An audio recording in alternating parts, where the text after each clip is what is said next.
Hello dear. तो चलिए शुरू करते हैं। थर्ड ईयर का बहुत ही अच्छा प्रश्न लेकर आए हैं। बहुत वेरी वेरी इंपॉर्टेंट टॉपिक है, तो आप लोग जो है इसको देखने का प्रयास कीजिएगा, बहुत अच्छा समझिएगा।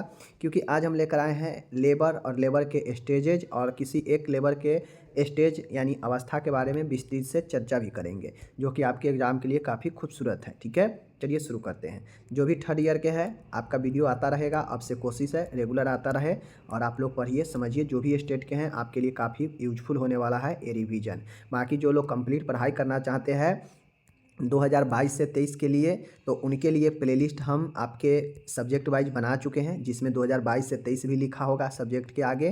तो आप उसको ओपन कीजिए और उसमें जितना भी 20, 30, 40 वीडियो है उसको कंप्लीट कर लीजिए। आपका एग्ज़ाम जय जय हो जाएगा। ओके, चलिए देखिए आपसे क्वेश्चन क्या पूछा जाएगा। एक तो क्वेश्चन ये होगा कि समान नॉर्मल लेबर से क्या समझते हैं और लेबर के विभिन्न अवस्था के बारे में बताएं। एक तो ये हो जाएगा। या फिर ये भी पूछेगा कि समान प्रसर्व को परिभाषित करे और प्रसर्व के विभिन्न अवस्था को बताएं। प्रसर्व मतलब लेबर यानी जो बच्चा जन्म लेता है तब की समय को प्रसर्व कहते हैं। ठीक है, समान प्रसर्व क्या होता है। नॉर्मल लेबर को यूटोसिया भी कहते हैं। ध्यान में रखिए, अगर आपके सामने यूटोसिया आ जाए तो ये मत समझिएगा कि ये क्या दे दिया है। ठीक है, यूटोसिया को ही हम लोग नॉर्मल लेबर भी कहते हैं। वह प्रक्रिया जिसमें परिपक्व यानी मैच्योर शिशु गर्भाशय गुहा यूटेराइन कैविटी से वर्टेक्स प्रस्तुति में योनि मार्ग के द्वारा बाहर की ओर निकलता है, जो समान प्रसर्व कहते हैं। देखिए, वर्टेक्स पोजीशन कहने का मतलब है कि समान प्रसर्व वह प्रसर्व होता है जो जिसमें यूट्रस के अंदर यानी यूटेराइन कैविटी में गर्भाशय के गुहा में जो शिशु जो भ्रूण होता है वह परिपक्व होने के बाद योनि मार्ग से बाहर की ओर निकलता है, जो एक वर्टेक्स पोजीशन में होना चाहिए।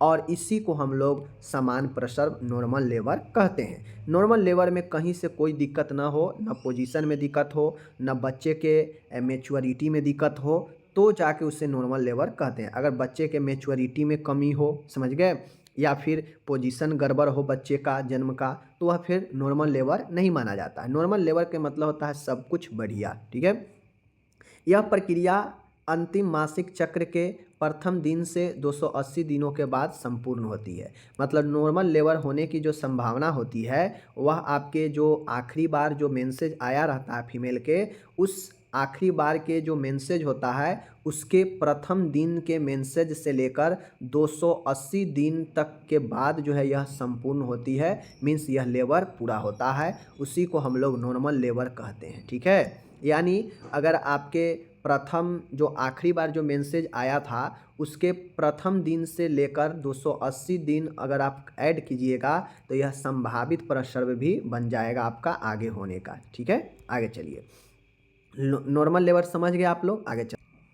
तो ये चीज़ें हैं। अब चलिए हम प्रसर्व के जो आपके नॉर्मल स्टेजेज होता है, प्रसर्व के जो अवस्था है वह 3 अवस्थाएं को हम लोग बताते हैं। ठीक है, बड़ी आसान है, समझिएगा। देखिए, प्रथम स्टेज प्रथम अवस्था, द्वितीय अवस्था मतलब सेकेंड स्टेज, एंड तृतीय स्टेज मतलब थर्ड स्टेज। तो ये हो गया लेबर के 3 स्टेज। इसको याद रखना है आपको कि कितने स्टेजेज होते हैं। नॉर्मली तौर पर समझने के लिए यह 3 स्टेज आपके लिए काफ़ी है, यह 3 स्टेज याद रखिए। ओके, अब किस स्टेज में क्या होता है यह काफ़ी महत्वपूर्ण है समझने के लिए और जानने के लिए कि किस स्टेजेज में आपको कौन कौन से चीज़ें जो है लेबर का होता है।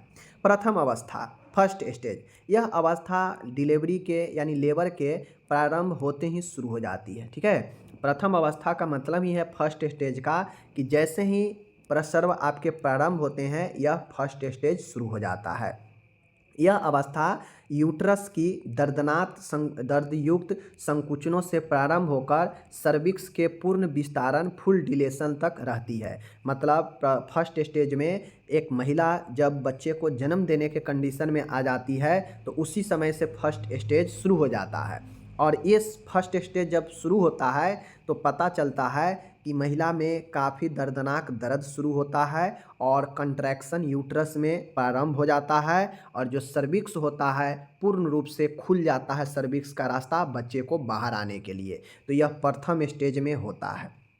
यह अवस्था प्रथम प्रसरवा प्राइमेग्रिविडा में औसतन 10 से 14 घंटे रहती है एवं बहुप्रसरवा में 6 घंटा अवधि रहती है। मीन्स कहने का मतलब है अगर कोई महिला प्रथम बार अगर गर्भ में है, बच्चे को जन्म दे रही है, तो यह अवस्था 10 से 14 घंटे का हो सकता है एक महिला में। और वहीं पे बात किया जाए तो एक महिला जो एक से अधिक बच्चे को जन्म दे चुकी है पहले, तो उस अनुसार उसे यह 6 घंटे की अवधि फर्स्ट स्टेज का हो सकता है, जिसमें काफ़ी ज़्यादा दर्द होता है और यूट्रस में संकुचन कंट्रैक्शन होता है रेगुलर, और सर्विक्स में डिलेशन होता है। समझ गए? इस अवस्था में जो सर्विक्स होता है वह पतला होकर 2 से 10 सेंटीमीटर तक चौड़ा हो जाता है। क्यों? क्योंकि बच्चा इसी सर्विक्स के रास्ते होते हुए बाहर वैजिना से निकलता है। ठीक है। द्वितीय स्टेज है, द्वितीय अवस्था, सेकेंड स्टेज।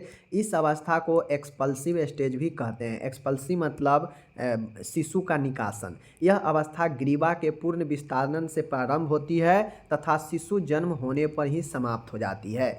अब द्वितीय अवस्था जो होता है, इसमें बच्चे को जो है, बच्चा का जो है क्या होता है, जन्म हो जाता है, चाइल्ड बर्थ हो जाता है। ठीक है। यह अवस्था प्रथम प्रसरवा में 1 घंटा तथा बहुप्रसरवा में आधे घंटे तक रहती है। द्वितीय स्टेज जो होता है, द्वितीय स्टेज अगर कोई महिला प्रथम बार प्रेगनेंसी में है तो उसको 1 घंटे तक लग सकता है, और जो बहुप्रसरवा में है उसको आधे घंटे तक यह अवस्था रह सकता है। ठीक है।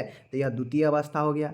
तृतीय अवस्था कहने का मतलब है, थर्ड स्टेज, कि यह नाभि, यह प्रसव की अंतिम अवस्था होती है। और चूँकि शिशु को जन्म हो चुका है आपके सेकेंड स्टेज में, तो थर्ड स्टेज में अपरा हो गया, अम्बिलिकल हो गया, मेम्ब्रेन मतलब झिल्लियाँ हो गई, यह सब बाहर आने तक का जो चीज़ें होता है वह थर्ड स्टेज में होता है। इस अवस्था की समान रूप से अवधि 15 मिनट से लेकर 30 मिनट तक रहती है। यद्यपि कुछ महिलाओं में यह अवस्था 3 मिनट में ही समाप्त हो जाती है, यानी बड़ी जल्दी ही उसके यूट्रस से प्लेसेंटा, मेम्ब्रेन, अम्बिलिकल ये सब अलग हो जाते हैं, और तब जाके कंप्लीट प्रसव होता है। जब तक प्लेसेंटा बाहर ना आ जाए कंप्लीट रूप से यूट्रस से, तब तक जो है प्रसव जो है, लेबर जो है इनकम्प्लीट माना जाता है। ठीक है।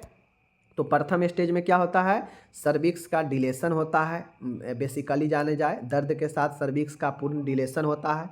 द्वितीय स्टेज में कंप्लीट डिलेशन हो जाता है, बच्चे का बर्थ भी हो जाता है। एंड तृतीय स्टेज में जो है आपके यूट्रस में जो प्लेसेंटा वगैरह होता है, जो झिल्लियाँ वगैरह होती है, वह बाहर आ जाती है। तो यह 3 स्टेज इसको ध्यान में रखना है। ओके। चलिए, समय जरूर याद रखिएगा कि कौन कितना समय लेता है स्टेज। ओके, ये हो गया। अब ये सब चीज़ें हम लोग समझ गए। अब चलिए यहाँ पे तीनों स्टेज के बारे में आपके एग्ज़ाम में से कोई भी स्टेज के बारे में डिटेल से पूछ सकता है। जैसे प्रसव के द्वितीय अवस्था में अभी समझा रहे हैं, इसकी पहचान कैसे करेंगे कि द्वितीय अवस्था में आ चुका है लेबर, इसका प्रबंध और नर्सिंग देखभाल कैसे करेंगे। तो चलिए, अच्छा प्रश्न है, आपको पूछेगा एग्जाम में लॉन्ग क्वेश्चन में, तो बताना पड़ेगा। सबसे पहले प्रसव का द्वितीय चरण, second stage of labour. Labour का सेकेंड स्टेज क्या होता है, अभी ऊपर बता दिए कि प्रसव के द्वितीय अवस्था प्रारंभ यानी स्टार्ट सर्विक्स के पूर्ण डिलेशन के साथ ही प्रारंभ हो जाता है। यानी फर्स्ट स्टेज में भी डिलेशन हो जाता है, लेकिन कंप्लीट डिलेशन के साथ जो है सेकेंड स्टेज में पूरा खुल गया होता है सर्विक्स का रास्ता, और शिशु के जन्म के समाप्त हो जाता है। यानी रास्ता तो खुला ही रहता है, कंप्लीट डिलेशन हो जाता है और बच्चा जो है जन्म ले लेता है, और यह स्टेज समाप्त हो जाता है सेकेंड वाला। ठीक है।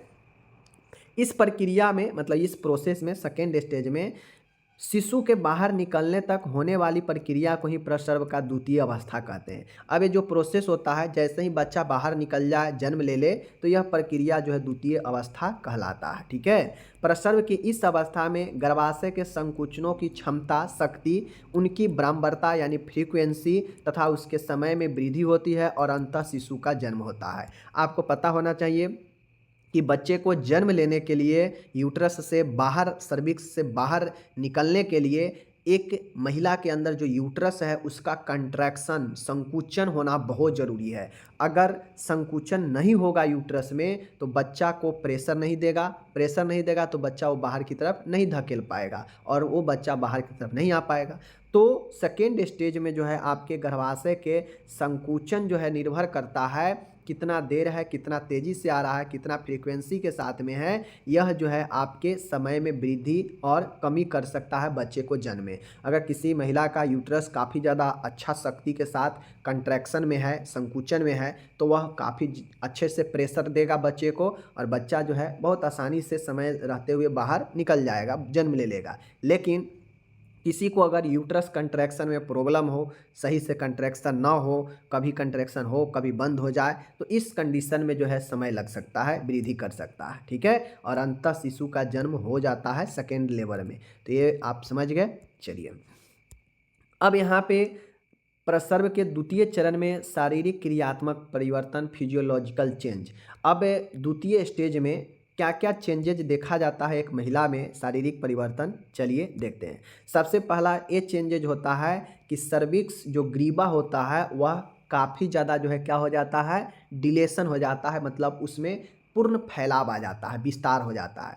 अब आप लोग अगर नहीं समझ रहे हैं तो मैं आपको बता दूं कि ग्रीवा जो है आपके कहाँ पे होते हैं, ठीक है। मैं यहाँ पे आपको बता देता हूँ, समझ गए, समझने का प्रयास कीजिए। ये हमारा लगभग यूट्रस है, ठीक है। ये हमारा पतला सा रास्ता होता है सर्विक्स का, ठीक है, सर्विक्स का। और इसके बाद जो है क्या चीज़ है, आपका भाइजीना है, ठीक है, भाइजीना है, ओके। तो ये पतला वाला रास्ता आपका सर्विक्स होता है, यहाँ पे यूट्रस का भाग है, इधर भाइजीना का भाग है। तो मान गए इधर यूट्रस में बच्चा है, बच्चा बाहर आएगा, जब यह यूट्रस चारों साइड से बच्चे पर दबाव नहीं डालेगा तो बच्चा कैसे आगे खिसकेगा। तो यही जो दबाव डालता है चारों साइड से बच्चा पर, वो कंट्रैक्शन होता है, संकुचन। अब बच्चा धीरे धीरे आगे आता है तो यहाँ पे जो सर्विक्स पतला सा रास्ता है इसमें काफ़ी फैलाव होता है, फैलता है। और जब यह फैल जाता है यानी पूर्ण डिलेशन हो जाता है तो बच्चे बाहर आता है। तो दूसरे स्टेज में सर्विक्स पूर्ण रूप से डिलेट कर जाता है, मतलब डिलेशन हो जाता है। दूसरा होता है ये पहचान द्वितीय स्टेज का कि प्रसव के पीड़ा में वृद्धि होना और गर्भाशय के संकुचन का तीव्र व प्रबल होना। चूँकि बच्चा यहाँ पे जन्म ले रहा होता है, बच्चा बाहर आता होता है, तो इस दौरान काफ़ी ज़्यादा पेन होता है महिला को और यूट्रस में संकुचन काफ़ी मजबूत तरीके से होता है, तभी बच्चे बाहर की तरफ आता है। तो यह भी जो है पेन में वृद्धि होना, संकुचन में तीव्र तेजी आना, यह जो है पहचान है सेकेंड स्टेज का। सेकेंड स्टेज का ये भी पहचान है कि जो गर्भ में शिशु है इसका जनन मार्ग की तरफ खिसकना, मतलब सेकेंड स्टेज में ही तो है जो है भेजिना के साइड में जनन मार्ग की तरफ जो है बच्चा खिसकने लगता है, यानी बाहर की तरफ आने के लिए, समझ गए। चौथा है गर्भाशय झिल्लियों का फटना तथा गर्भोदक का बाहर आना। और यूट्रस, मान गए बच्चा कब जन्म लेता है, जब यूट्रस का जो झिल्ली है, जो मेम्बर है वो फटता है, तभी तो बच्चा बाहर आएगा ना। अगर नहीं फटेगा तो कहाँ से बाहर आएगा, तो यूट्रस में ही बच्चा रहेगा। तो गर्भाशय के जो झिल्लियाँ हैं वह फटेगा सेकेंड स्टेज में ही, तभी तो बच्चा बाहर आएगा ना। और गर्भोदक जो उसके अंदर जो द्रव है वह बाहर निकलने लगता है सेकेंड स्टेज में, ठीक है। आगे है शिशु को बाहर निकलने के लिए गर्भाशय के पेशिया का छोटा होना। अब जो यूट्रस का मसल्स है उसमें शॉर्टनेस आने लगता है, जैसे जैसे बच्चा बाहर की तरफ निकलता है यूट्रस का जगह धीरे धीरे खाली होता है, तो यूट्रस जो है पीछे से जो है अपना जगह छोटा करने लगता है ताकि जो बच्चा है पुनः पीछे ना आ जाए। तो धीरे धीरे जो है मसल्स जो है छोटा होने लगता है गर्भाशय का, ठीक है। छठा है मेम्ब्रेन डेसुडा से पृथक हो जाना, जो झिल्लियाँ हैं वह डेसुडवा से अलग हो जाता है, ठीक है। सातवां है माँ द्वारा पुशिंग करने से शिशु को नीचे की ओर धकेला जाता है। और सेकेंड स्टेज में आप लोग देखते होइएगा, एक महिला जब बच्चे को जन्म देती रहती है, एक माँ जब बच्चे को जन्म देती रहती है, तो उस दौरान देखिएगा कि उससे पुशिंग करने का, यानी नीचे की तरफ जो है जोर लगाने के लिए कहा जाता है। क्यों? क्योंकि पुशिंग से बच्चा नीचे की ओर धकेला जाएगा और वह जो है प्रेशर के साथ बाहर निकलेगा। तो यह जो है आपके सेकेंड स्टेज का यह सब पहचान है जो कि मैंने आपको बता दिया, ठीक है। आगे चलिए। अब ये कैसे पहचान नहीं, शारीरिक परिवर्तन था जो सेकेंड स्टेज में होने वाला परिवर्तन है, मैंने आपको बता दिया, ठीक है। आगे चलिए। अब आया प्रसर्व की पहचान। प्रसर्व की पहचान करने का मतलब है आइडेंटिफिकेशन ऑफ लेबर की क्या पहचान है, सेकेंड स्टेज में जो लेबर है इसका क्या पहचान है कि हाँ लेबर सेकेंड स्टेज में आ चुका है। तो चलिए पहचान जरूरी है। पहचान अगर नहीं पता होगा तो आप कैसे समझेंगे कि लेबर फर्स्ट स्टेज में है कि सेकेंड स्टेज में है कि थर्ड स्टेज में है। तो चलिए पहचान देखते हैं। सेकेंड स्टेज काफ़ी महत्वपूर्ण है क्योंकि यहाँ पे बच्चे जो है जन्म लेता है, समझ गए। गर्भाशय के पहचान देख लीजिए। गर्भाशय के संकुचनों की आवृत्ति तीव्रता बढ़ जाती है। देखिए सेकेंड स्टेज में जब आता है ना तो फर्स्ट स्टेज से और ज़्यादा तेज़ी से जो है कंट्रैक्शन शुरू हो जाता है, फ्रीक्वेंसी उसका और ज़्यादा प्रबल हो जाएगा, और ज़्यादा तेज़ी से होने लगेगा। संकुचन 2 मिनट के अंतर पर होते हैं, मतलब जो यूट्रस में कंट्रैक्शन है पर 2 मिनट के अंदर जो है आपके शुरू होगा। जो फर्स्ट स्टेज में लेट से होगा वह कंट्रैक्शन सेकेंड स्टेज में और जल्दी जल्दी आएगा, ठीक है। तथा प्रति संकुचन का समय 1 से 1.5 मिनट का रहेगा। जो 2 मिनट के अंतर पर जो कंट्रैक्शन आएगा यूट्रस में वह 1 से 1.5 मिनट तक के लिए रहता है। तो हम समझते हैं कि यह सेकेंड स्टेज का आपका शुरू हो चुका है। सेकेंड स्टेज का पहचान है कि गर्भाशय की झिल्लियाँ फटती है, वह रक्त मिश्रित एमनियोटिक फ्लूइड का रिसाव होता है। देखिए फर्स्ट स्टेज में कोई रिसाव जो है नहीं होता है। सेकेंड स्टेज में जब लेवर चला जाएगा तो अगर वहाँ पे कोई झिल्ली फट जाता है यूट्रस का, धीरे धीरे फटता है, पहले तो हल्का फटता है, फिर धीरे धीरे और ज़्यादा, फिर धीरे धीरे और ज़्यादा। तो सेकेंड स्टेज में झिल्लियाँ फटती है तो वहाँ से जो यूट्रस के अंदर बच्चे के आसपास जो द्रव है एमनियोटिक फ्लूइड है वह रक्त से मिश्रित होकर बाहर निकलती है, जिससे हम पहचान सकते हैं जब सिक्रेशन होने लगे तो हम समझ सकते हैं कि सेकेंड स्टेज शुरू है। योनि में शुरू का दबाव बढ़ने के कारण गुद्दा तथा वल्वा की दूरी बढ़ जाती है। अब योनि में शिशु बाहर की तरफ दबाव देता है आने के लिए, तो उसके कारण जो एनल जो गुद्दा होता है और जो भलवा होता है उनके बीच की दूरियां बढ़ जाती है, ठीक है। आगे है पेरिनियम का क्षेत्र फूल जाता है तथा पतला भी हो जाता है। अब जो पेरिनियम का क्षेत्र होता है भेजिना से जस्ट नीचे वाला वह फूल जाता है और पतला हो जाता है, ठीक है। ये सब पहचान है आपके सेकेंड स्टेज का, ठीक है। आगे है भलवा से वल्वा से होकर शिशु का प्रस्तुति भाग सिर दिखाई देने लगता है। और अच्छा पोजीशन कब माना जाता है, जब बच्चा का जन्म के समय सिर दिखाई दे तो वह अच्छा पोजीशन है। तो भलवा से होकर शिशु का प्रस्तुति भाग में सिर दिखने लगता है तो हम समझते हैं कि आपके सेकेंड स्टेज है, ठीक है। और सर्विक्स विलीन यानी इफेसमेंट हो जाता है। सर्विक्स फिर आपको दिखाई नहीं देगा क्योंकि सर्विक्स जो है पूर्ण रूप से डिलेशन होकर दोनों साइड अपना रास्ता खोल चुका है, फिर सर्विक्स आपको उस समय दिखाई नहीं देता है। तो यह जो है आपके क्या हो गए सेकेंड स्टेज का पहचान हो गए, मैंने आपको बता दिया, ठीक है। अब एक बार चलिए यहाँ पे अब सेकेंड स्टेज में क्या क्या मैनेजमेंट करेंगे इस मैनेजमेंट को देख लीजिए। सेकेंड स्टेज का प्रबंध कैसे करेंगे देख लीजिए। सेकेंड स्टेज का प्रबंध, सर्वप्रथम महिला को डिलीवरी टेबल पर पीठ के बल लिटा देना चाहिए। सबसे पहले जो महिला है उसको पीठ के बल यानी लिथोटोमी पोजीशन में डिलीवरी अच्छा होता है, ठीक है। तो महिला को पीठ के बल लिटा देंगे डिलीवरी टेबल पर, समझ गए।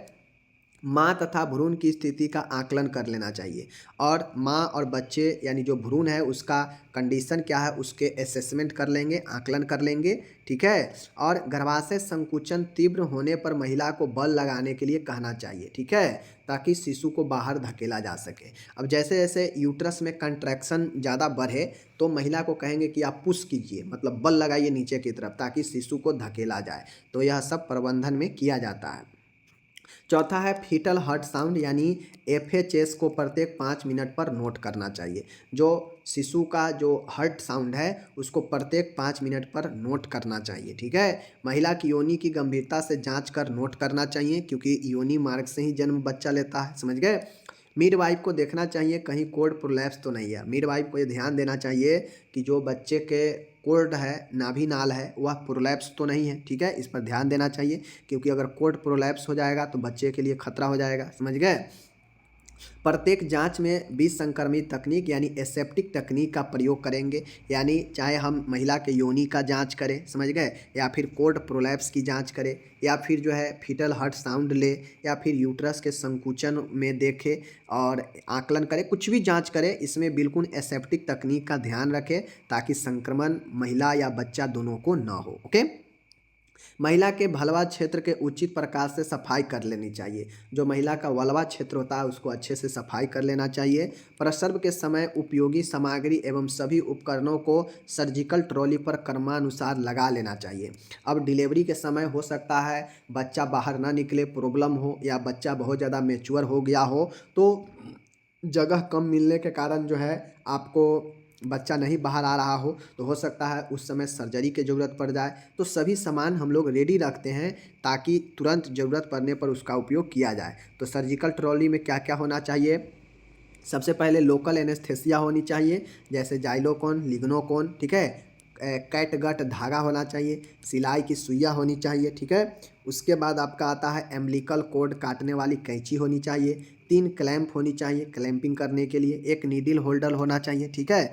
स्पॉन्ज होना चाहिए, गॉज के टुकड़े होने चाहिए, स्टरलाइट कॉटन होना चाहिए, सक्शन मशीन होना चाहिए साफ़ करने के लिए, तौलिया होनी चाहिए। तो ये सब कुछ सामानें हैं जिसको आपको ध्यान में रखना है। ये आपके अच्छा ज़रूरी होता है प्रसव के समय ज़रूरी पड़ने पर, ठीक है। तो ये सब ध्यान में रखिएगा। लोकल एनेस्थेसिया होना चाहिए, कैटगट धागा, सिलाई की सुइया, अम्बिलिकल कॉर्ड वाला कैंची होनी चाहिए, 3 क्लैंप्स, एक नीडल होल्डर, एक स्पॉन्ज, गॉज के टुकड़े, स्टरलाइज कॉटन होना चाहिए, सक्शन मशीन होना चाहिए मुंह को साफ करने के लिए, तौलिया होनी चाहिए। प्रसव वाले कमरे में पर्याप्त प्रकार रोशनी होनी चाहिए। मिडवाइफ व प्रसव सहायक को विसंक्रमित गाउन, दस्ताने, मास्क, कैप पहनने चाहिए, ठीक है। तो जो विसंक्रमित प्रसव कराने के लिए मतलब साफ़ सुथरी प्रसव कराने के लिए जो भी है व्यक्ति उसको दस्ताना, गाउन, मास्क, कैप ये सब पहने रहना चाहिए। 12 है महिला को देख लीजिए, महिला को डोर्सल तथा लिथोटोमी पोजीशन में रखना चाहिए, जो पहले मैंने बता दिया। तो यह सब सेकेंड स्टेज का मैनेजमेंट है, ठीक है। अब हम लोग मैनेजमेंट कर लेंगे, सब चीज़ कर लेंगे, तो अब जो है प्रसव की प्रक्रिया शुरू करते हैं। प्रसव की प्रक्रिया डिलीवरी प्रोसेस में क्या होगा, चलिए देखते हैं कैसे कैसे प्रसव करवाया जाएगा। प्रोसीजर एक प्रकार से कह सकते हैं, ठीक है। चलिए यहाँ पे देखिए, गर्भाशय संकुचनों के प्रभाव से शिशु का सिर धीरे धीरे नीचे की ओर खिसकता रहता है। पहला ये होता है इसका प्रोसेस, लेबर का प्रोसेस सेकेंड स्टेज में ऐसे होता है कि जो यूट्रस का संकुचन होता है ना, जो कंट्रैक्शन होता है यूट्रस में, उसके इफेक्ट से जो शिशु का सिर होता है वह धीरे धीरे नीचे की ओर खसकते रहता है यूट्रस के संकुचन से, जो कि पहले भी बताया। दूसरा इसका प्रक्रिया है, जैसे ही योनि द्वार वेजिनल इंट्रोइटस से सिर दिखाई दे, संकुचनों के मध्य स्त्री के नीचे की तरफ जोर लगाने के लिए कहना चाहिए। दूसरा प्रोसेस ये होता है कि जैसे ही योनि द्वार से शिशु का सिर दिखने लगे हल्का हल्का और संकुचन शुरू हो, तो स्त्री को कहेंगे कि जोर से इफर्ट लगाइए, ठीक है, नीचे धकेलिए, ठीक है। तो ये एक प्रोसेस का प्रक्रिया होता है, समझ गए। तीसरा है मिडवाइफ दस्ताने पहने हुए बाएं हाथ के अंगूठा तथा तर्जनी अंगुली की सहायता से शिशु के सिर के ऑसिपिटो भाग को नीचे पीछे की तरफ दबाकर रखती है ताकि फ्लेक्शन बना रहे। अब जो मिडवाइफ होती है जन्म दिलाने वाली, वह दस्ताना वगैरह पहने होती है, वह अपने हाथ, अंगूठा, तर्जनी अंगुली की सहायता से शिशु के जो पहले सिर निकलता है उसको इधर उधर आगे पीछे करती है दबा के, ताकि जो फ्लेक्शन है वह बना रहे और बच्चा आसानी से बाहर आ सके, ठीक है। चौथा है संकुचन, कंट्रैक्शन के मध्य भलवा आउटलेट को स्ट्रेच करता हुआ सिर बाहर को आता है तथा हल्का सा वापस जाता है, इसको क्राउनिंग कहते हैं। अब चूंकि कंट्रैक्शन होता है, संकुचन होता है, तो संकुचन में मतलब होता है कि मारा धक्का फिर से, जैसे बैलून होता है उसमें पंप मारिए, हवा होगा फूल जाएगा, जैसे ही हवा उसमें से निकलेगा सुटुक जाएगा, ऐसे होगा ना। ठीक उसी प्रकार से संकुचन भी होता है। संकुचन जब शुरू होगा तो वह बच्चे को आगे की तरफ धकेलेगा, संकुचन जब डाउन होगा तो बच्चे को नीचे की तरफ, अंदर की तरफ खींचेगा, जिसे हम लोग क्राउनिंग कहते हैं, ठीक है। तो संकुचन के बीच जो भलवा आउटलेट होता है वह स्ट्रेच करता हुआ सिर को बाहर करता है, यानी जब संकुचन होगा तो सिर बाहर करेगा, जैसे ही संकुचन थोड़ा वापस जाएगा, कम होगा, हल्का सा वापस खींच लेगा अंदर, जिसे हम लोग क्राउनिंग कहते हैं, ठीक है। पांचवा पॉइंट है, यहाँ पे देख लीजिए कि मिडवाइफ बाएं हाथ से, मतलब जो मिडवाइफ होती है वह बाएं हाथ से शिशु को ऑसिपिटो के नीचे की ओर दबाती है तथा दाएं हाथ की विसंक्रमित अंगुलियों से शिशु की ठोड़ी को हल्के से ऊपर उठाने पर शिशु के सिर की डिलीवरी हो जाती है, समझ गए। यह प्रोसेस होता है। और छठा प्रोसेस है, गर्भ में अंदर शिशु के प्रत्यावर्तन, रिसेस्टेशन गति होती है। तो यह जो है आपके जब सिर का आपका बच्चा का डिलीवरी हो जाता है, फिर ज़्यादा कठिन होता नहीं है, आराम से बच्चा निकल जाता है। तो यह कुछ प्रोसेस है जिसको आपको ध्यान में रखना है कि कैसे कैसे जो है बच्चे को प्रोसेस करवाया जाता है, ठीक है। प्रोसेस एक बार और बता दें, चलिए बता देते हैं। इधर इंग्लिश में दिया गया है, जितना हम लोग ऊपर पढ़े हैं ना सब यहाँ पे इंग्लिश में दिया गया है, तो जो इंग्लिश वाले हैं आराम से इंग्लिश में भी आप देख सकते हैं, ठीक है। चलिए एक बार रिपीट कर देते हैं। तो गर्भाशय की प्रक्रिया में एक बार और रिपीट कर देते हैं ताकि रिपीट आप लोग प्रक्रिया याद रखें। देखिए, सबसे पहले होता यह है कि यूट्रस के कंट्रक्शन यानी यूट्रस के जो कंस्ट्रक्शन जो होता है, संकुचन जो होता है, उसके इफेक्ट से शिशु जो है धीरे धीरे नीचे की ओर खिसकने लगता है दूसरे स्टेज में, ठीक है। उसके बाद दूसरा पॉइंट है कि जैसे ही बच्चा नीचे खिसक कर आ जाए वैजिना के द्वार पर यानी योनि के द्वार पर आ जाए, ठीक है, तो उस द्वार पर आते ही जो शिशु का सिर होता है दिखाई देने लगता है, ठीक है, नीचे की तरफ दिखाई देने लगेगा। तो जैसे ही दिखाई देने लगे तो स्त्री महिला को बोले कि आप जो है जोर लगाइए, नीचे की तरफ एफर्ट लगाइए ताकि बच्चा जो है नीचे की ओर आ सके। ओके, नेक्स्ट पॉइंट है कि जब बच्चा नीचे की तरफ आने लगे, बच्चा बाहर आ गया है, स्त्री भी अपना इफर्ट लगाएगी, बच्चा बाहर आएगा, तो उस हिसाब से जो बच्चा का ऑसिपिटो भाग होता है सिर का, सबसे पहले वो दिखता है। तो वो उसमें चूँकि जो मिडवाइफ होती है सहायता करने वाली, वह दस्ताना अपने हाथ में पहनी हुई होती है और बाएं हाथ का इस्तेमाल करती है, ठीक है। बाएं हाथ से जो के सहायता से जो ऑसिपिटो भाग होता है शिशु को, उसको इधर उधर दबाती है ताकि जो बच्चा का सिर है वह बाहर आ सके, ठीक है। चौथा है यूट्रस के कंट्रैक्शन के यानी संकुचन के साथ ही जो भलवा का आउटलेट वाला भाग है वह स्ट्रेच करता रहता है और स्ट्रेच करता हुआ सिर बाहर की ओर आता है, ठीक है, तथा हल्का सा वापस जाता है। इसे क्राउनिंग कहते हैं। जैसे बैलून में हवा भरे फूल गया, फिर हवा छोड़े तो धीरे धीरे वह पिचकता जाता है अपनी स्थिति में। उसी प्रकार से जो संकुचन होता है तो बच्चा को आगे धकेलेगा तो बच्चा आगे की तरफ जाएगा। जैसे संकुचन धीरे धीरे कमेगा तो वह जो है वापस आने लगता है पीछे की ओर, जिसे हम लोग क्राउनिंग कहते हैं। पांचवा है अब मिडवाइफ अपने हाथों से बाएं हाथ से शिशु के ऑसिपिटो के नीचे से दबाती है, ठीक है, एवं दाएं हाथ से विसंक्रमित अंगुलियों से सिर के शिशु की ठोडी को हल्का सा ऊपर उठाती है और शिशु को जो सिर है वह डिलीवरी हो जाता है। यानी मिडवाइफ पांचवा स्टेप में अपना इस्तेमाल हाथों को करके बच्चे को सिर को डिलीवरी कराने के लिए उपयोग करती है, इधर उधर करके, ठीक है। और छठवां है जब बच्चा का शिशु जन्म हो जाता है बड़ी आराम से, तो फिर कोई ज़्यादा टेंशन नहीं होता है और गर्भ में अंदर शिशु का प्रत्यावर्तन रिसर्टिशन गति होती है, ठीक है। यानी शिशु में अंदर गर्भ में अंदर जो है गर्भ के अंदर शिशु का प्रत्यावर्तन गति होती है। तो इस चीज़ को आपको ध्यान में रखना है। अब यहाँ पे टोटल मैंने इंग्लिश दिया है, प्रक्रिया को रिपीट कर दिया। अब आप लोग को इसको अच्छे से समझना है, लिखना है, ठीक है। मिलते हैं अगले वीडियो में। आप अपना ख्याल रखिए।